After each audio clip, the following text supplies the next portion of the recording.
Vikings first came to Ireland over 1200 years ago. They mainly came from Norway, but some also came from Denmark and Sweden, an area called Scandinavia.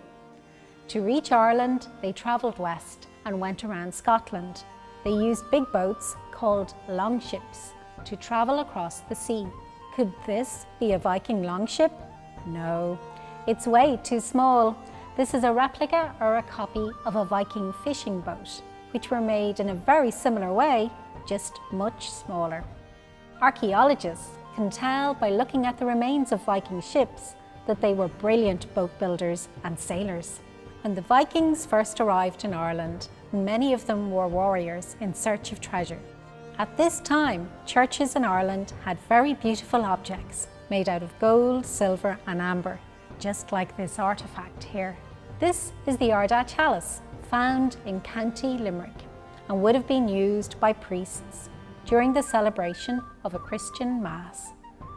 These were the type of objects the Vikings were looking for, so they attacked monasteries with long swords, axes, spears and shields, taking whatever treasure they could find.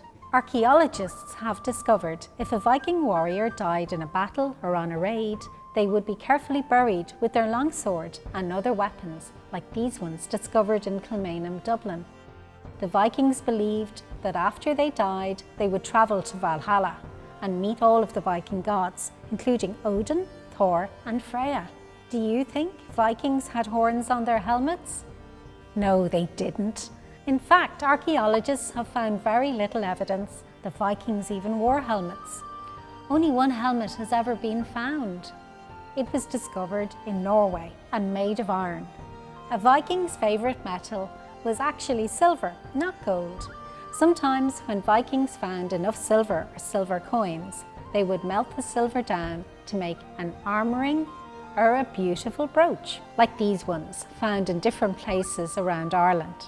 Brooches were used to secure cloaks, and arm rings were worn as jewellery on their upper arms. If they wanted to buy something, sometimes they broke off a little bit of silver from an arm ring to pay for it.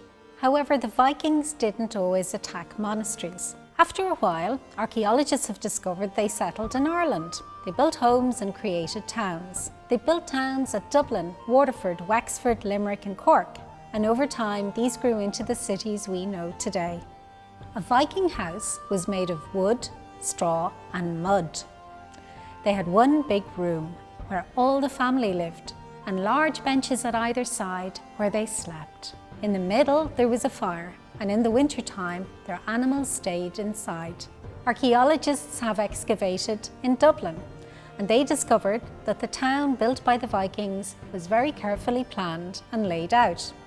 In fact, some of the streets we still walk down today, such as Fishamble Street and Wine Tavern Street, have been there since the Vikings. Did you know that Dublin was an important centre of travel and trade for the Vikings? They brought walrus ivory and whalebone from Iceland and amber from the Baltic Sea. Amber is fossilised tree resin that hardens over millions of years.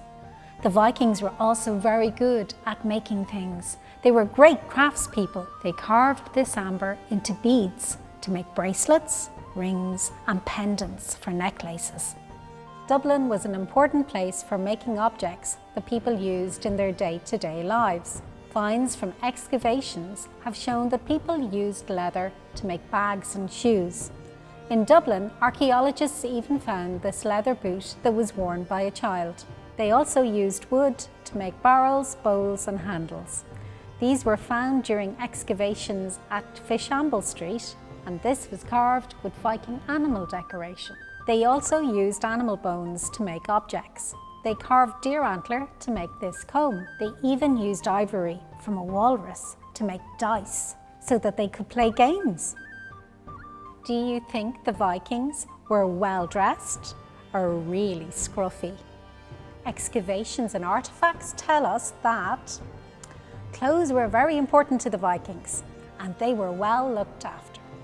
This is a piece of whalebone from the Viking graveyard in Kilmainham that has been carved into an ironing board plaque, which was used with a glass linen smoother to smooth out an iron clothes.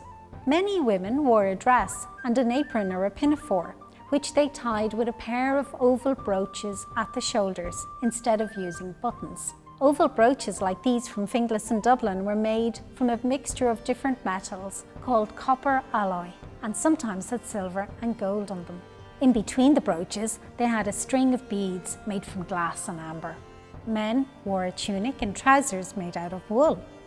They didn't have any zips, so instead wore a belt to hold it up. They carried their objects in small leather pouches on their belt to keep them safe. To conclude, although when the Vikings first came to Ireland, they raided and attacked monasteries, they then settled here, built their homes and towns. Irish people traded with the Vikings in the towns, and they started mixing. The Vikings married Irish people, and some Vikings became Christians, just like a lot of Irish people were at the time. It's archaeology that has really helped us to piece together this history of the Vikings, from when they arrived to when they settled here. The long-lasting impact of the Vikings is one we still see all around us today. And when walking down the street in many Irish towns, you might be walking where the Vikings walked 1,000 years ago.